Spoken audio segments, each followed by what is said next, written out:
Today, I'm joined with dignitaries from Startup Ecosystem for the session called Viksit Bharat, Women in Entrepreneurship Ecosystem. To my right, I have Falguni Bharat ma'am. To my extreme right is the startup founder, Roli Gupta. To my left is Padma Devarajan ma'am. And then we have Dr. Ritu Jain Gaurav. Striya Sakal Janani Vidya Dharmasya Karanam Udyegena Samriddhasyu Rashtrasya Bhavati Vardhanam, which means women are the universal nurturers. Knowledge is the foundation of righteousness. Through entrepreneurship, they thrive and contribute to the nation's progress. So, Falguni Bharat ma'am comes with over 2 decades of, into the startup ecosystem. She has been the CEO for one of the largest incubation centers in the country, which is Science IIT Bombay. And currently on the panel of investor committee for Maharashtra, Innovation and Technological Development Fund. We have Roli Gupta, who is the founder of Babblebot AI. She has been a serial entrepreneur. She has spent a lot of time in US and has been working on her dreams. And currently with Babblebot AI, she is trying to transform the HR ecosystem. We have Padma Devarajan ma'am, who has been part of the ICT community. She's been Dean Research Innovation and has been taking care of the incubation over there as well. Currently, she's also the chairperson of NISP 2024 on the committee established by Ministry of Education. And then we have Dr. Ritu Jain Gaurav, who is the investor and the founder of U2U Systems. She's traveling all the way from Singapore and she's passionate about scaling women in AI. So directly jumping off to the question, I would put this question to Falguni ma'am. Having seen the ecosystem evolve over a couple of decades, ma'am, what is the biggest shift you see in the ecosystem today? See, we started at IIT Bombay Entrepreneurship Initiative 2 decades back. In fact, more than 2 decades back. Yeah, and just imagine a scenario in technology space. You had only Google. We didn't have WhatsApp. We didn't have Facebook. We didn't have YouTube. Yeah, that was the space, right? Entrepreneurship was not really popular in India. Right. First angel fund came in 2007. We started in late 90s. Yeah. So the ecosystem was completely, it was like a white space. Not much was filled in out there. And that was the initiative for IIT Bombay to start incubation center. Idea was that macro ecosystem is not very, evolved. So create a platform to support the startup coming out of the institute. So that was the basic idea in those days. So that was the time the only stakeholder was government. Right. They actually supported some of the academic institutions to set up the incubator center. And they were also the first one to have started with incubation fund, early stage seed fund, what we call it now. Yes, ma'am. Yeah. Since then, and now you are a third largest startup nation. Yes. Yeah. And every piece in the ecosystem, like you call it investor, you call it corporate, you call it experts, mentors, academia, entrepreneur themselves, which was really risk-averse culture that we have, society at large, everything has changed. Right. Yeah, and it has basically now converged to become a third largest startup nation. Yeah, so that's the change. That's how we have evolved. That's a big shift which has happened in the ecosystem. Yes. Going to Roli Gupta, ma'am, you have spent considerable time in US. You have done a startup over there. If I'm not wrong, you have done a startup previously to this Babblebot AI. It was in India only though. It was in India? Yeah, okay. Yeah. And you have spent considerable time in the US. So how do you see these two startup ecosystems? Because, when we look at the Silicon Valley, there are different things, they do things differently. And also, tell us about your journey as a startup founder, about Babblebot AI. I think let's focus on the differences between US and India. I think it's a good forum to sort of share with other folks, like maybe as a person who's operated in both the places, like what the differences are. I do think just tailing off what Poini was saying, is that the ecosystem is very, very new here. And US, I was particularly in the Bay Area, which is like where a lot of startups, the whole entrepreneurship in some sense, the new technology entrepreneurship, I would say, took off there. So they are like, I would say 40, 50 years ahead of us in terms of like the number of, in terms of how they look at opportunities. I think India has a lot to learn in terms of risk, in terms of sort of seeing a vision that may not be clear today. I think one of the key differences that I see between the two ecosystems are that, of course, in US has deep pockets for everything, so it's easier in some sense for funding for everything. But in India, I do think people want to see the whole journey of a startup before they commit, especially investors. That's really hard to do because, and especially with AI, and now we are in an AI space, it's really hard to even imagine like what it was 2 years ago, and to sort of have like 10-year projections of where the world's going to go. It's impossible. It's impossible for anybody. So I do think that appetite is lacking. But I think over a couple of decades, I think it is going to it should develop when more and more entrepreneurs come back into the ecosystem and are sort of bringing that risk appetite into funding the next set of entrepreneurs. That's what happened in the Silicon Valley as well. So I think we have not gone through those cycles enough, have the same kind of risk. The maturity, yes. So thankfully it's changing, but it's going to take time. Okay. So that's sort of what I feel as like a player in the arena. In terms of my own entrepreneurial experience, I absolutely love it. It's been 10 years trying to have my own ideas, build a team around it, and trying to build something big. What I'm doing at Balbots.ai is my second attempt. The first one was in actually sustainability and clean tech and solar energy space. So fairly different things, but I love taking ideas that seem to be just at the point of commercialization. So when I started the first company, it's called Urjan. At that time, the National Solar Mission had just come out in India. So it was very new. The whole solar journey of the country was very new. And it was exciting to sort of see that how do you take something which, if you can scale, is just socially good itself. You don't have to have two different agendas. It's the same single agenda that can solve both it has like an impact as well as like a scalable thing. So that worked. That was the first idea. In AI, we did start before AI became as hot as it is right now. I feel like the world moves faster than actually it does. So I do take these points a little bit earlier than normal, but that's what I love. Thank you, Roli ma'am, for taking us through your entrepreneurial journey in a nutshell and also briefing us about the differences between the two ecosystems largely. Coming to Padma Devarajan ma'am, she has been a very pivotal role, multiple hats, from research, publications to driving innovation in one of the most prominent institutions in the country, ICT. Then also becoming the chairperson for NISP, and I think NISP is a big game changer for the nation, National Innovation Startup Policy. I would like you to share your thought process on this. What is NISP for you? What you think about the policy itself, and what has been your journey? I think I will start with the NISP, which is the National Innovation and Startup Policy. I think it has been a game changer for thousands of institutes across the country, because there is a lot of capability in the academia, which NISP is now slowly tapping. Academia has always had a set of academicians and young minds that were working towards research that could be commercialized.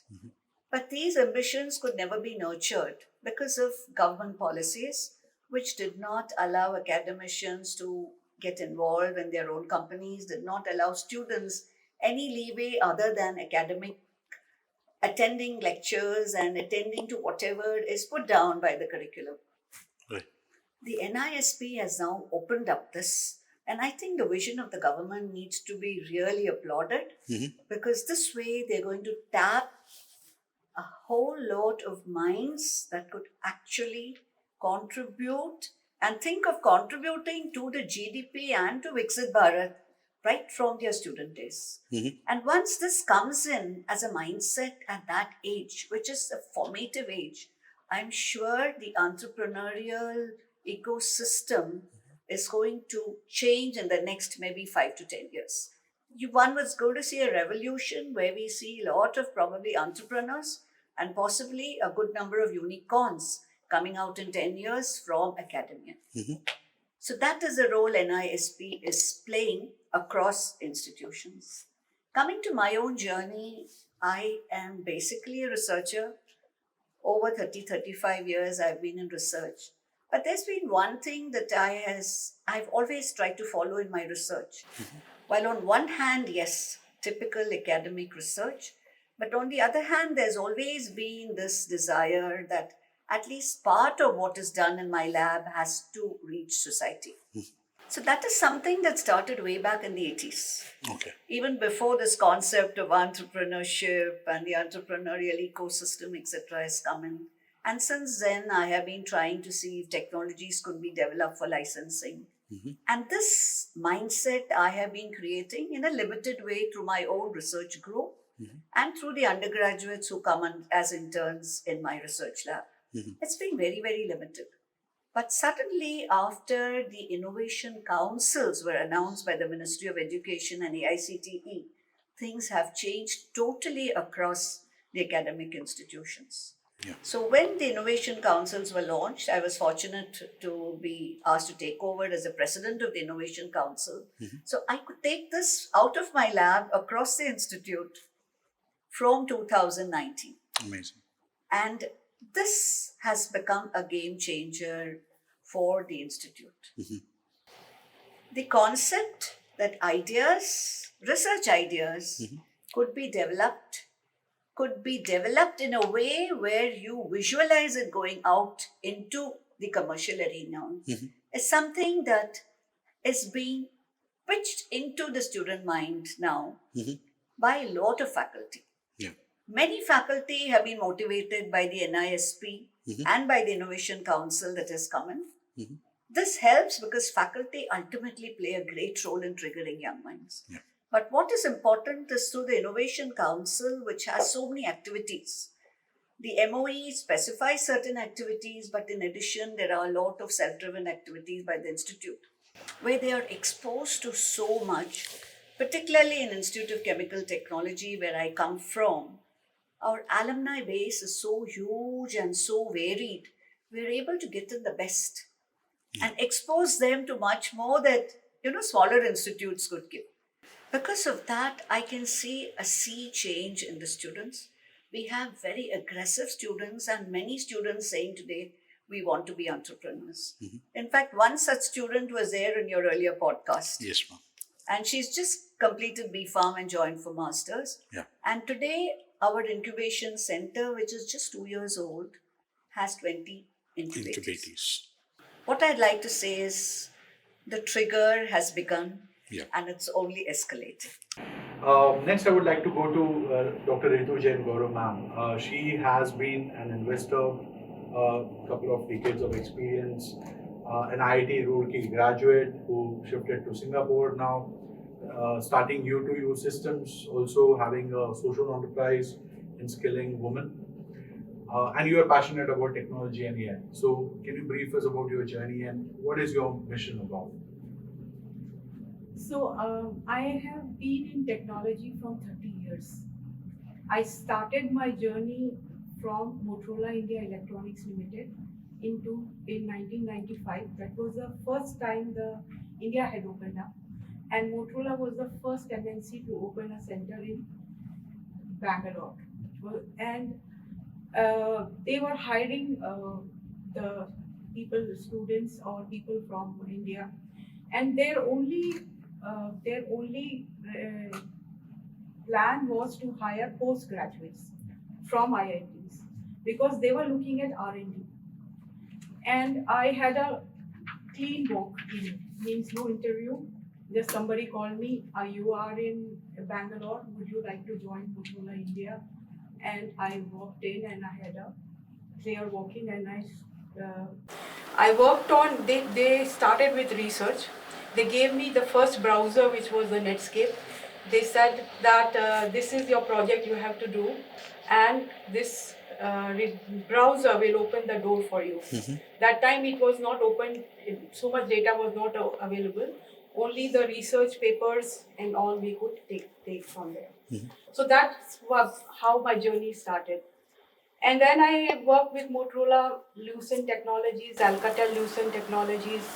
And then one fine day, my husband decided to move to Singapore. After 15 years of my career in Bangalore, mostly in the IT space, including startups. One of the startups, Cilantro, got acquired by Broadsoft, then got acquired by Cisco. So I was working as an engineering manager for element management product which they were developing. So product development. So I moved with my two small kids into Singapore. It was an eye opener. I moved as an expat wife, trailing wife, and not planning to work because everything was paid for him. So it was like a dream come true. I can just relax with my children. 2 weeks later, my husband got a letter from Ministry of Manpower saying that your wife is so educated, why she is not working. Now imagine Singapore, the cultural difference between the policy makers at Singapore and the policy makers in India. Yeah. But being a small country, they know everybody. Yeah. The per capita income is important. You know, it is only 50 lakh people and per capita income is $900,000. Yeah. So Singapore is investor friendly nation right now. So I walked into the nearest company, which was Alcatel Lucent. My ex-boss called the boss here, and there was my manager here. He just looked at me. He said, "Okay, you join from Monday." So I joined Alcatel Lucent in Singapore and worked with them for their clients, Intel and others, for almost 4 to 5 years. When one day Nokia decided to buy Alcatel Lucent in 2014, and they asked Alcatel Lucent gave us a package, which is also a very beautiful package, and they said that if you would want to move to Australia or back to India, but I chose because my children had now accustomed to Singapore culture and it's a happy place to be. So I chose not to take any of those and stay behind. And that's when I decided to consult.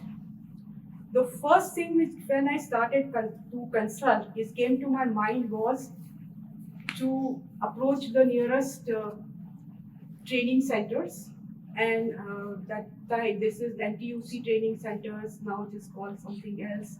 So this has moved, NTUC Learning Hubs. So they asked me to start training on Android and some of the technologies which I was very good at. I am a tech person. So when they wanted to pay me, they said, we can't pay an individual.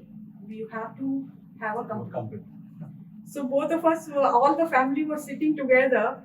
My son's name is Udbhav, my daughter's name is Urja. Both of them starts with U. And it's just on a dining table, the name U2U came. So no plans, just we registered U2U systems and we started the journey of entrepreneurship. So it started with consulting, then it moved into product development, then moved into investments, which we are doing now. U2U and me, we represent the industry. That means all my 30 years have been with the industry. Now, when I look at academics, see, we never understood any policies in Singapore. Of course, we were working with the policies, but we saw that in Singapore, industry does two ways of interaction with the Academia. Yeah. One is we have some projects, we give it to the Industry. academics, Okay. Yeah. university professors who get it done by their by the PhDs, by the interns, Right. and we pay the university. Yeah.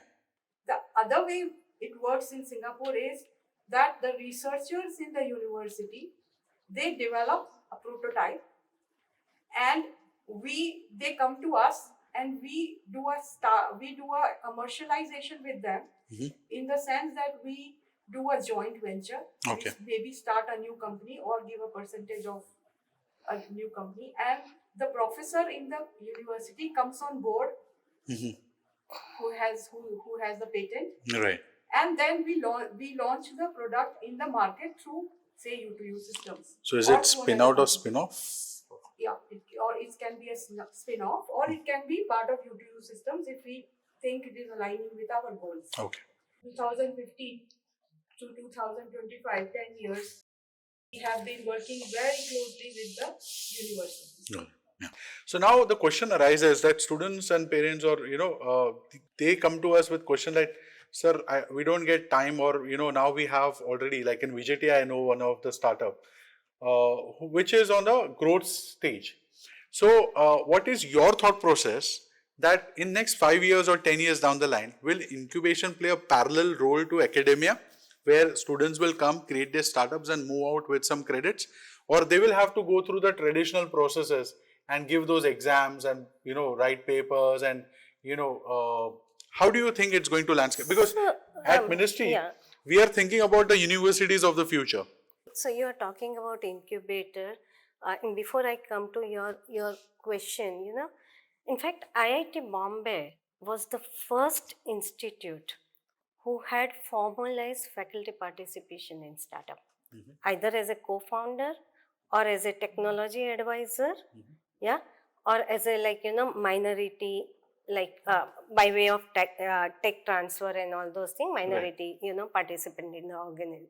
In olden days, it was not explicitly written, but the flip side was that it was not even banned, right? So how did we arrive at a solution was that being in government job, like you cannot have earning from two organizations. Invest in listed stock, you can also participate in startup. Yeah. So you don't take any compensation, but you hold stock by virtue of your participation in this thing. So we were the first to have, and our policy got replicated across many institutions. Okay, so that is one thing. Coming back to this thing, I think incubator started in a time where your ecosystem was not really evolved. Right. Yeah. And look at the peculiar case of incubator and government. As the ecosystem is getting evolved, government is not stepping back, it is pushing more, right? So the number, and also the number of incubators are also basically getting larger and larger here. So now entrepreneurs basically, that attention could be divided if there is an investor is investing in a startup, entrepreneur has a very lesser incentive to go to the incubator, because you have an incubation cost, and then there is an ownership party, partaking and all those stuff, and then you have resources to get off the ground, right? I think incubators have to basically bring them up to the speed to be able to support that startup. Yeah. Interestingly, I think in MOE also you are running this model, that startup-based MBA and all those stuff, right? Yeah. And I think there are one or two institutions Professor Ram Gopal Rao, who is now VC of BITS Goa. He has experimented a new initiative startup-based PhD or whatever it is. IIT Delhi has done that. Even IIT Delhi, when he was in IIT Delhi, he introduced the concept and all those things. Yes. I think lots of new model basically has to evolve, and out there incubator can be a really good partner to basically implement this kind of models. Roli ma'am, would you like to highlight the role of incubation center in your journey, and what if there are any challenges which you face as a woman startup founder? Our founding team in general had a strong we all graduated from IIT Bombay, various paths in the last few decades, right? So it was already like we had a very strong umbilical cord with IIT Bombay. So since this was my second startup and it was something that was fairly technical, it kind of just made sense to sort of be as close to technology and ideas as possible. For us, I think at BabbleBots, it's been a very, very good experience to be associated with Sign. And I'll specifically say a couple of things that have really worked out. Honestly, I think in Mumbai, real estate cost actually is a very significant thing. We have a really good office. We have a place to expand as we need. Now the Sign building is just really good. So it allows us to upskill the team without feeling like, you're incurring a lot of infrastructure expenses. I think that all of us want to minimize. But what has happened is, because this was not such a big cost item, we all ended up being like an in-person team. So we're not a remote team. We all work from the office. Everybody in BabbleBots loves to come to office because it's in the campus, and you can go outside. It's easy to go get a drink, walk around, it's just like really nice to be working out of the campus. So that I think that vibe is really important. The third thing that worked out very well for us was the access to talent. So when we needed interns for different parts, because we are an AI product, so at various points we've needed people for annotation and just to make sure that the system's running well. So we got very good access to talent, because even if you had a project that was only let's say 10 hours a week, there was always some students that were available to sort of and happily would take that on. So I think through the journey of BabbleBots, we probably had 10-15 interns go in and out, and we're still a fairly small team. The total number of interns is bigger than the team size right now that have gone through this. So I think that has been very good. The last thing I would say is that Sign does have a good access to investors as well. So we do get introductions, and it's a softer introduction, I would say, than it could be otherwise. I think we can do more. I think in terms of maybe having a Sign fund and putting a little bit more skin in the game in terms of incubating, and maybe it could be milestone based. I'm not getting into the technicality, but I think there can be a little bit more investment support as well. But I mean, so far it's been to connect and be part of that ecosystem. I do highly recommend that if startups are considering to be incubated with a larger infrastructure. I mean, IT Bombay is at the top, but I mean, a lot of other incubators are also, I'm sure they provide a good amount of support, and it's totally worth whatever that equity trade and other things are in the beginning. I think it's worth it. The biggest advantage of incubator is that there are 30-40 startups working together. See, entrepreneurship is a very lonely journey, right? As a founder, many cases you become your own sounding board, and that doesn't work. So now when you are with 30-40 entrepreneurs, you suddenly realize the same problem that I have, the other person also having, right? And then suddenly it diffuses the pressure, and then the confidence crisis that entrepreneurs have, that get diffused. That is one thing. And then there is a lots of experiential learning, cross leveraging and all those things. Particularly your point to skin in the game, really, actually we do invest. So Sign used to invest in the company. Yeah, there was something. But then in your case there is an ownership issue. We can do it only in Indian companies. So that is the thing. But Sign is also on its way of basically setting up its own fund. And that would be even larger. Very nice. That's great to know about the support which is being provided by Sign. I think it's phenomenal to see that an incubation center which plays such a pivotal role, and we call it Powai Valley, right? We are having our own set of great startups emerging from there. Coming to Padma ma'am, you have been in multiple hats, what we discussed earlier. And I have visited, ICT Nice. It's from the incubation perspective. What more can we do as an academic incubation center? I mean, do you think there could be some industry connect, to push more innovation or co-patenting? What ideas you have? See, as an incubation center, the first ground rule is to create a good foundation, create a trust. Once we create that trust, then we will have industry coming to us. So we have now created that trust, and we are in the next phase. But before going to the next phase, the challenge I face in the initial phase is just because of the ICT name, we had a lot of venture capitalists coming to us. But my startups were too early on to have venture capital, So that became a challenge. I had to tell them, please wait, please wait. So what we have been focusing on in the first 3 years is to build up the ecosystem and increase the number of startups within. So like I told you, within a span of 2 years, we have gone up to 20. So now we have a number that we could talk to venture centers, venture capitalists. Venture capitalists, yeah. So that is the first thing. The next is we're also, as an institute, trying to create our own corpus so that in the early stage we are able to fund them. So we are looking for CSR grants. Endowment funds. Yeah. So we already have a company and we've just managed to get those, get through the regulatory requirements. So we would go all out for CSR funds and we are looking forward to our alum support in a big way. So that is the next step that we're also looking at in terms of growth. So this is the way we plan to go stepwise. So right now, instead of venture capitalists, we have also already started tapping angel investors because our startups have started coming to us and saying, we want 10 lakhs, we want 25 lakhs, we want 50. Nobody's going beyond 50 at this point. So then we feel angel investors would be ideal compared to venture capitalists. And as they grow, we're also already talking to venture capitalists and trying to create that base. So while our startups are moving up the ladder, we are trying to go 1 or 2 steps further and keep the setup and the organization ready for them.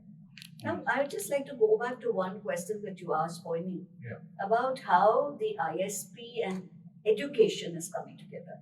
Incubation Incubation and education. Now, very important is the National Education Policy that has come in 2020 and that is being implemented now over 2 years. So that gives a lot of flexibility. Now, under that, they have created what they call as an honors degree. And in that honors degree, from the 5th semester, that's the second, at the end of second year, the last 2 years, third and fourth year of any graduation course, students can take up a research project. So they call that honors degree in research. So now what we are planning, this is my plan, I'm here to propose it to my committee. I've been thinking about it and just jotted it down, and since I've come here even before the committee meeting, I'm just going to talk about it because it's something very progressive and positive. So we are planning to, in the NISP, suggest that this component that NEP is offering as research may also be offered as innovation.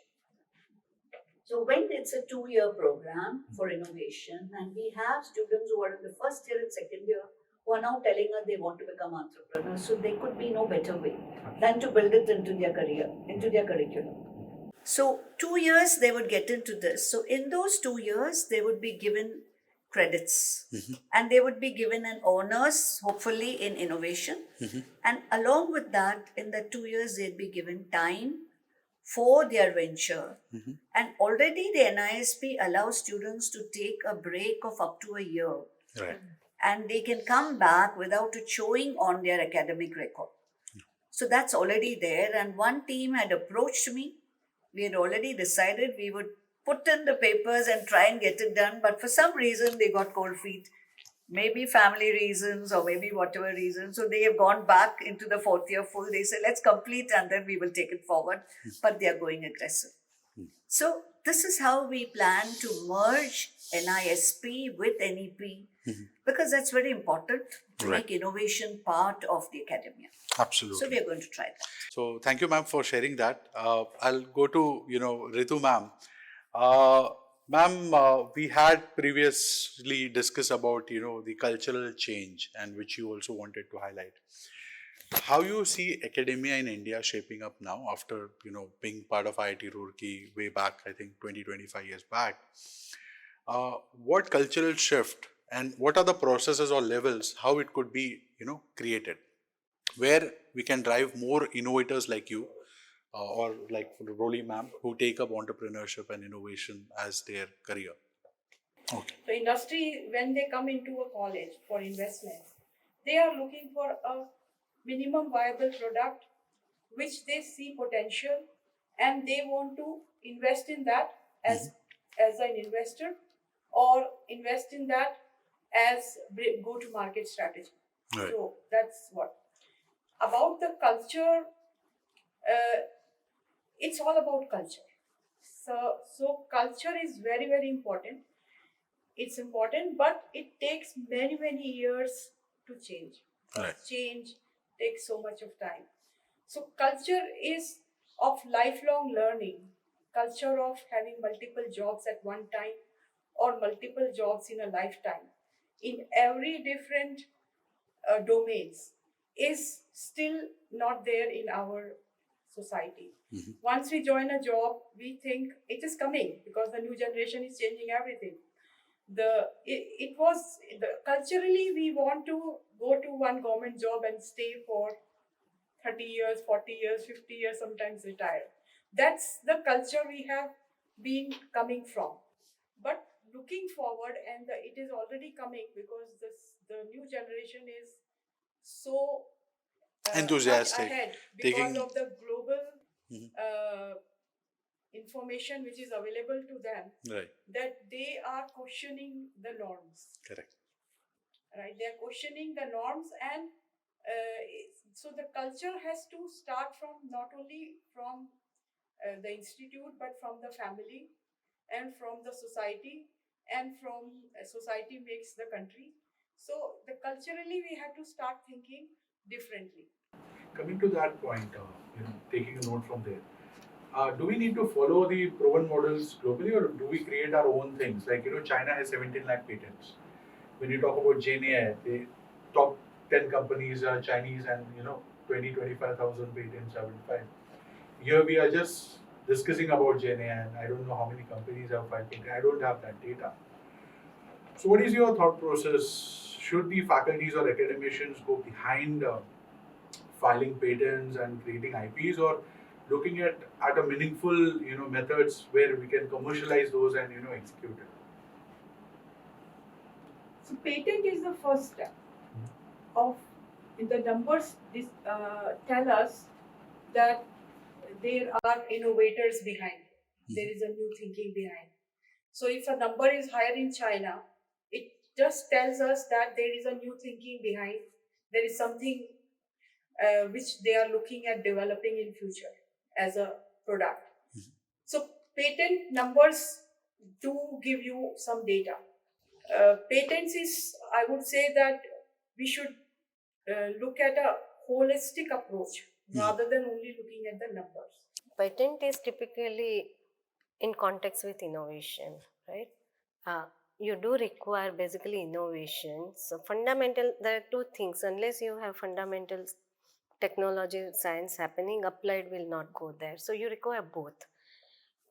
Patents are actually indicative of what is the innovation behind particular technology or science. Having said that, ideally, one has to look at the end application now. Yeah.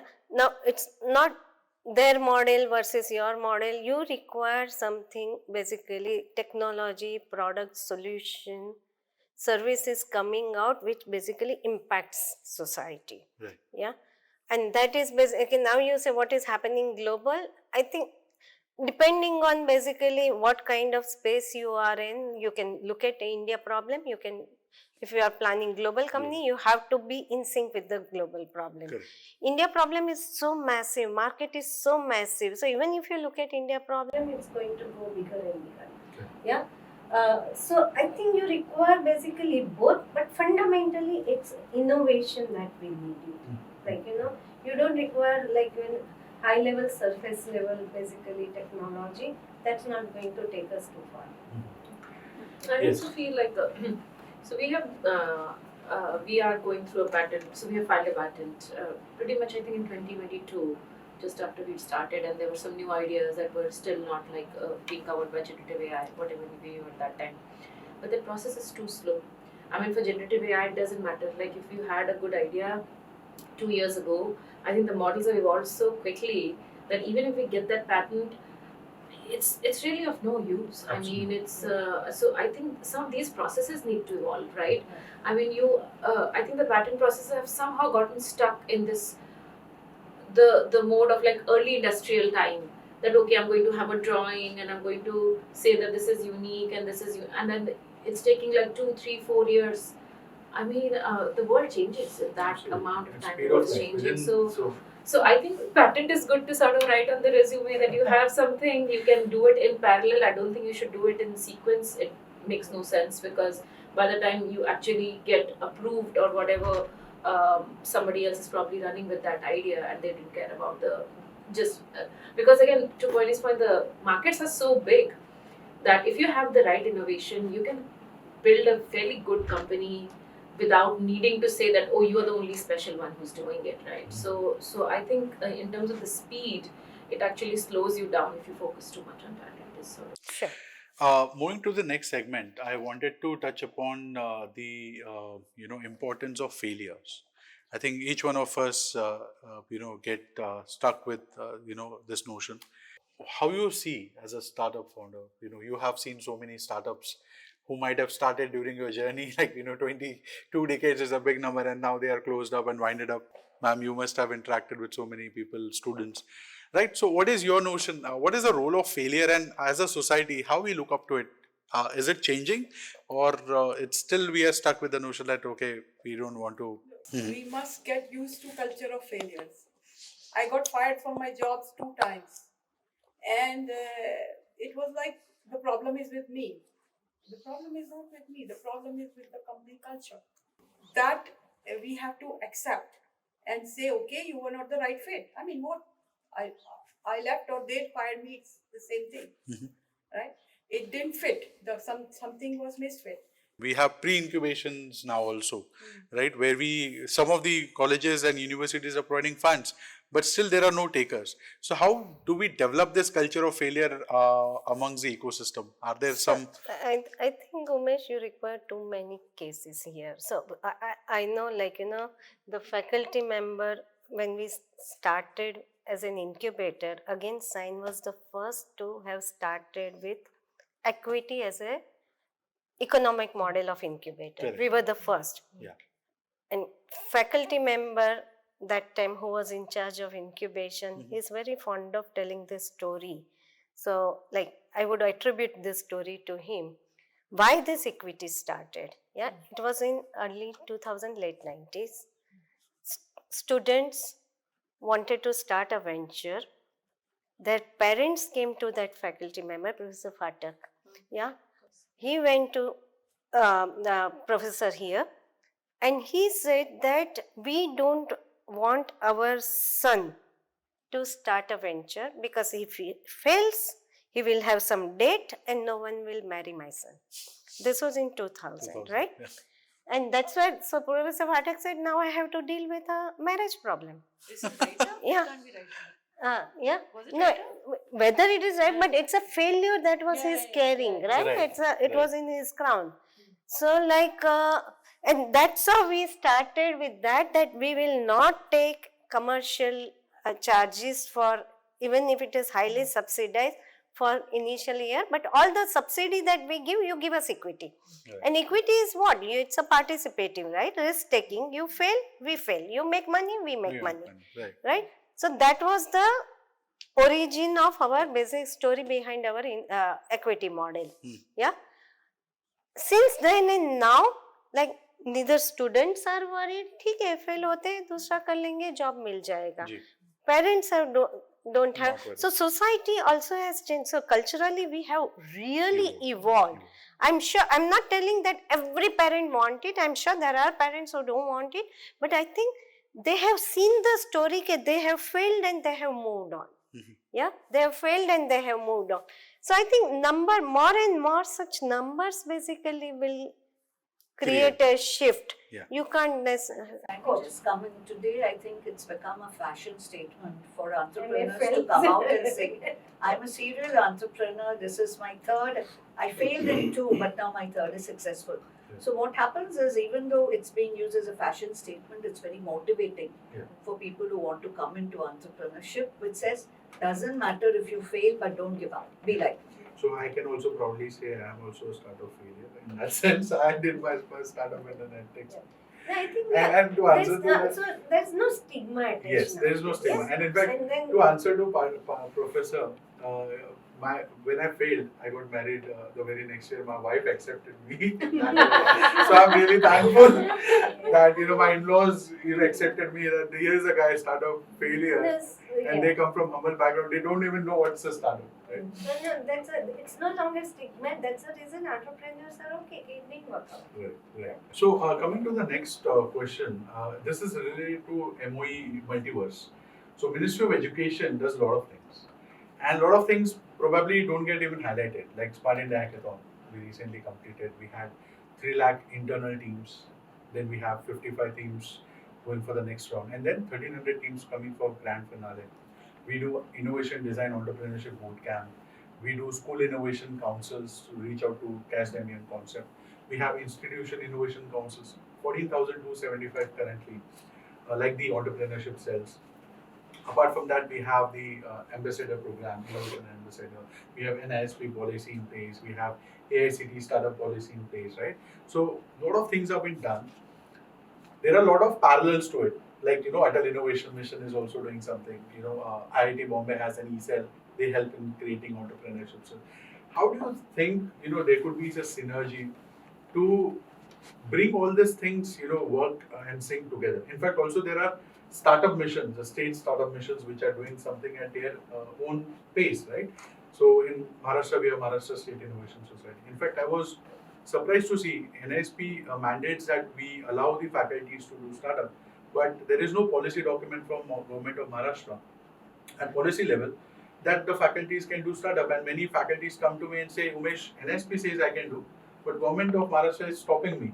What should I do? I'm in Delhi. I don't think government of Maharashtra is stopping them, just that there is no clarity.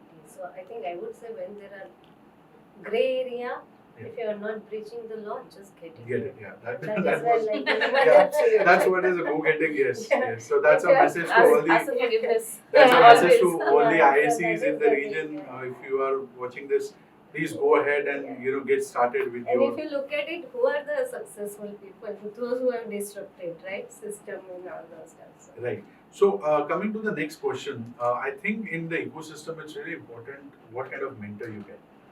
And I always feel the role of mentor plays a very pivotal role in your success or failure. So starting with you, Roliji, how has been your experience about mentorship? Yeah. And if you could attribute 1 or 2 examples where it really helped you. In the first half of my entrepreneurial journey, I don't think I actually had a mentor, and I think that was quite, it was not good. I think it was a disadvantage that I see now that could have been like sort of bridged if I had the right kind of mentoring. So I would think that like a very, like a super senior from IT Bombay, Rakesh Mathur, is who I would think is like my entrepreneurship mentor. The main thing I think that I kind of get from him pretty much is first of all, he's seen how startups work for like 30 years or even more. I don't know how many, but a lot. So pretty much every problem that I'm coming across, he's seen it in some version of that. So in some sense, it normalizes your own experience, and then it gives you the confidence to sort of operate in a way that, hey, you are not the only one who's going through it. So I think that's really important in terms of just like getting grounded about, if you have to take difficult decisions or like, any place you're stuck and you don't know how to unstuck yourself. So I think that has helped to have somebody from who's been an entrepreneur for a really long time. The second thing definitely I get from him is that it's always about thinking bigger. Like it's almost like, why not yesterday? Why not bigger? Like, and I just want to bring this to the point of the women entrepreneurship also a little bit. I do think a lot of women entrepreneurs are less aggressive, less ambitious than, not aggressive. It has different connotations, but just less ambitious, right? So they would just be a little bit more cautious about, hey, year 1 we will do this, year 2 I'll do this, or whatever. They're just, I think, negotiating in their head a lot. And I have the same problem. So I'm not like really like giving any knowledge that, knowing that also, it's sometimes I find it difficult to just be like, blatantly just sort of say, हाँ ये जाके कर देंगे. And I think a lot of times, I do think personally that actually limits the amount of sort of venture risky capital that you can bring, because you do need to exude this outlier confidence in whatever you are doing. So I think having a right mentor actually helps bridge that a little bit. I think that's a journey that as an entrepreneur you have to take more yourself. But at least if somebody keeps questioning you and pulling you that, hey, you know what, we can do more. Why are we not thinking this? Why are we not? I think that's really important. We get lot of advice. Everybody will give you advice. You tell I'm doing this, and there will be 20,000 advices or your way, but not one single advice or would say, okay, I'll hold your hand, and I have done that before, and I will hold your hand in somehow in terms of resources. Okay, so that is is really missing, and we need to change that. As provide that right, like the way how it is happening right now, I can see is a number of startups are together, so they are in the same journey. So they are mentoring each other. So mentor Right. may not Peer be to peer. somebody who has walked the path, but mentor may be somebody just slightly ahead or going together. Right.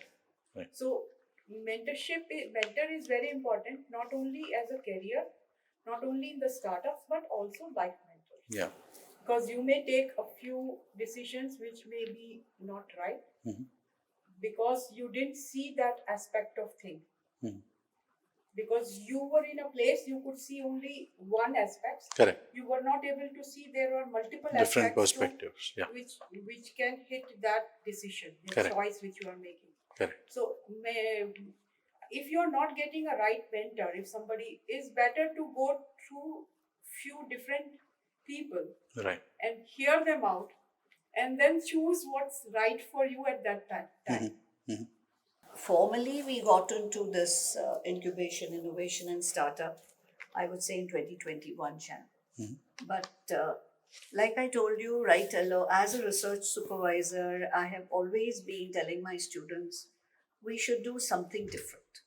I always tell them, something different could be 1%, could be 5%, could be 50%. But that difference is what is going to give you that sense of achievement.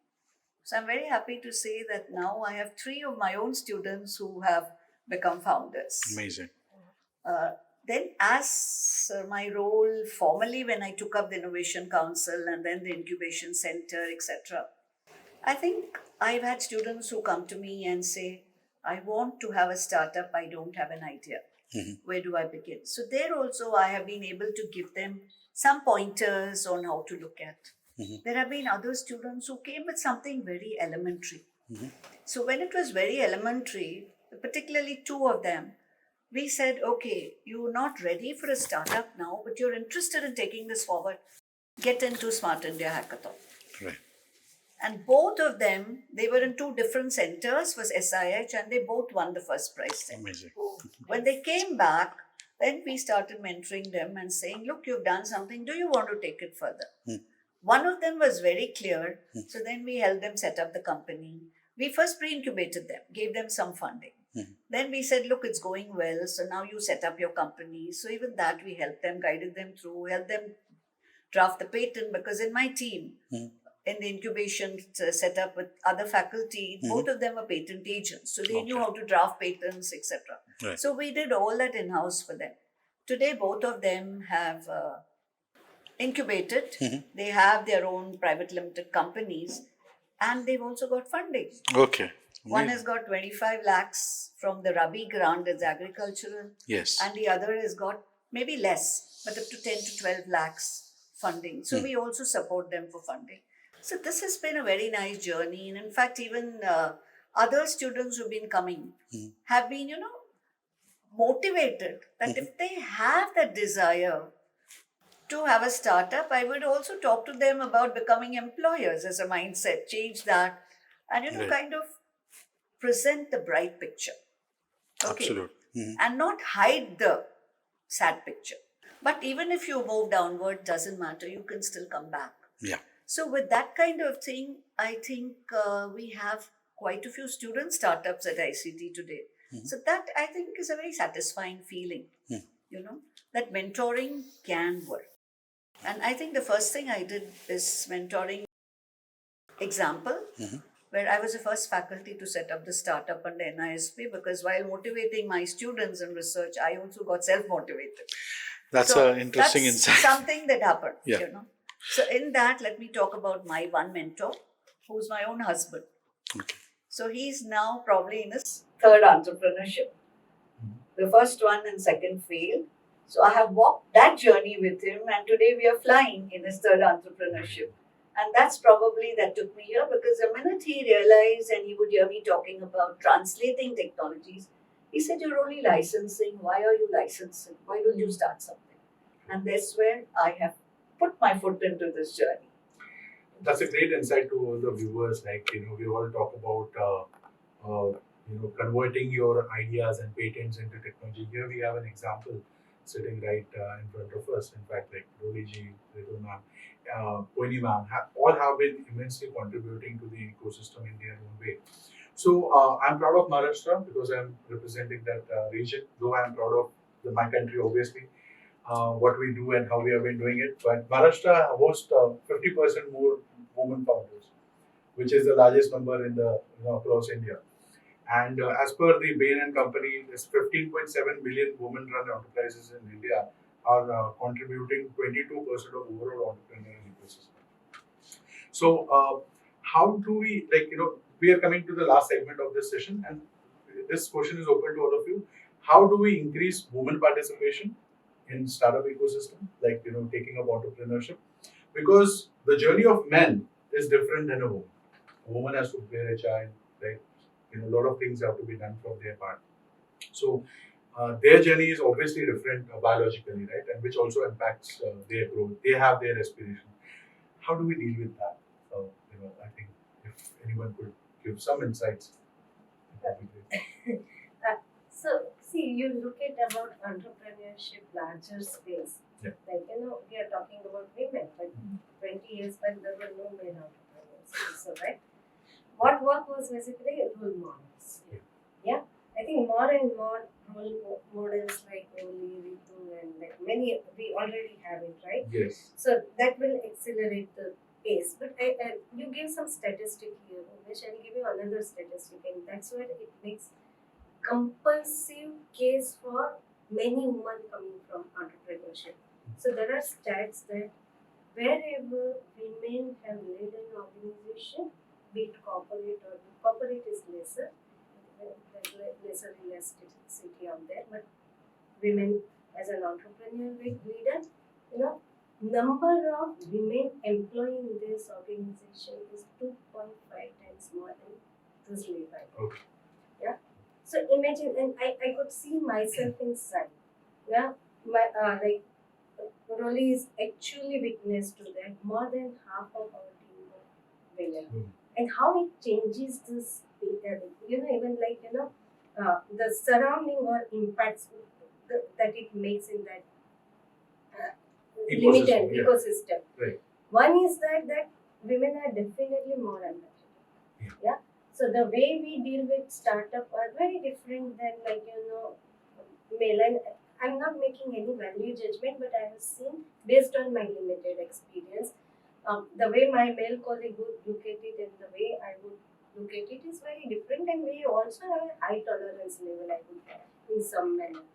Another thing is that, when I saw this, basically, women are coming to this, and you talk about, child and all those things.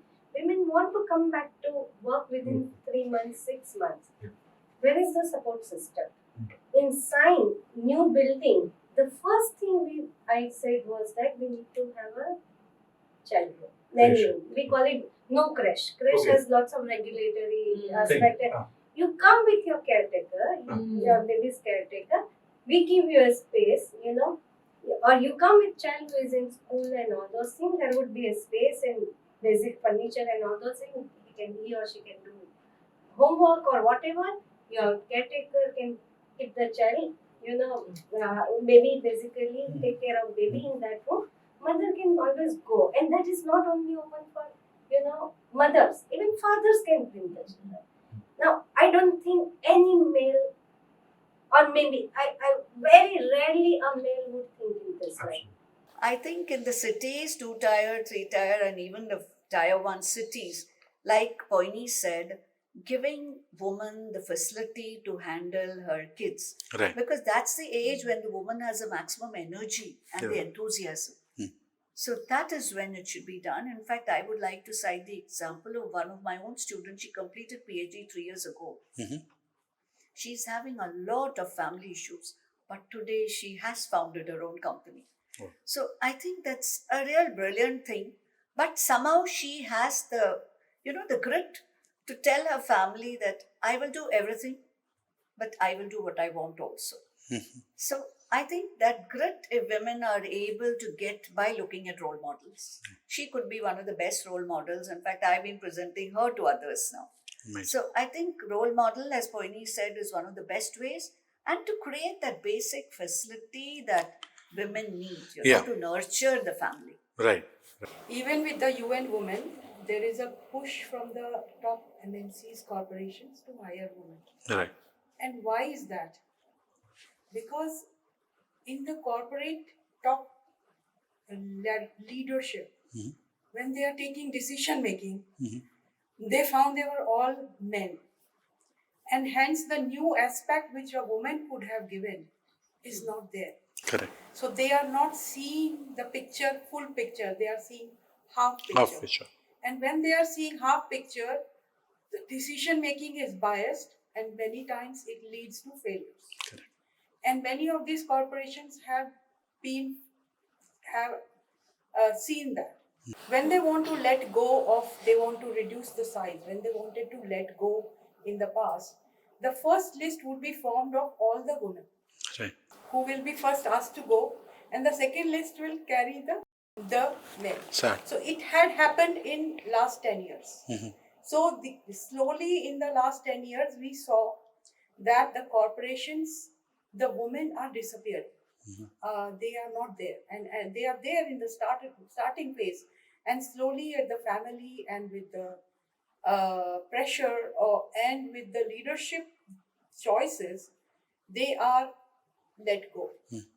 And at that time, if there are enterprising women like me, who doesn't have any advisor to pull back, they just go and take the pie. How do we bring more women is, as ma'am pointed out, is of course the role models. And role models are there, but they're not speaking up. Role models are not coming out. Right. They're not standing on the platform saying, this is my journey. Even in a women's conferences, I've been invited, and the man is leading the conference. The male are sitting on it's a women's conference. Why you are inviting male as a chief guest? Right. Look for a woman. Yeah. Look for a woman who can be invited as a chief guest. Right. And that is missing, and that creates a image or a perception among the women or the girls who are in that whole, that I cannot be there because I'm not a female. So I see there's a lot of cultural change required as well. Yeah, cultural is the bottom line and the foundation. So coming to the last part, I want you guys to spend 30 seconds and give a message to the audience. These are all academic institutions, students, faculties, about Viksit Bharat 2047. What is your view? What is that next steps they have to take? I would say that follow the global changes which are happening, the UN sustainability goals, which is already happening, and be yourself, do what you want to do, and to be the right, give the right advice. Don't give any advice. I think the first thing for higher education institutions to understand is that they can contribute directly to Viksit Bharat and not play the indirect role of only creating trained manpower. So it's very important for students and faculty to understand that you have to think beyond your job, or as students wanting just a job, to becoming job creators.